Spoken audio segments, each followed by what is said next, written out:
I woke up this morning to this tweet from our incoming next president. Happy New Year to all, including to my many enemies and those who have fought me and lost so badly they just don't know what to do. Love. Let's start at the end. He clearly doesn't understand the concept of love. Second of all, let's not gloss over the fact that the incoming next president of the United States is tweeting about his enemies who he sees as elements of the American population.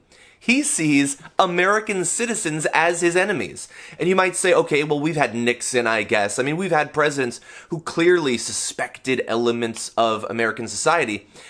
But he's saying it. He's publicly identifying that his enemies are not abroad.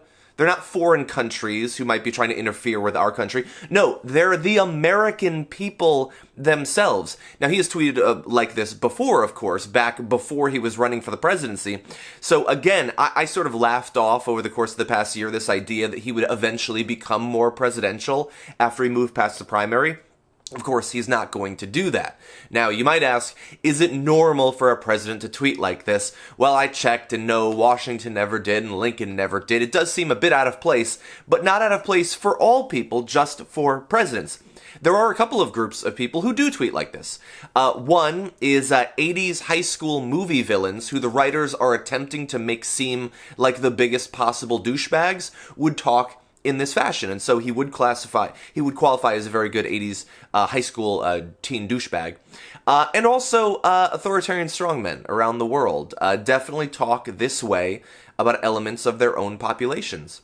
Despots and fascist dictators and, the tin pot dictator, all those, the people who come into power by playing up the fears of the people who vote for them, about elements of their society, about those who are making the country weak, perhaps, making the country lose, perhaps, love to talk in these sorts of terms. And so he would qualify as one of those.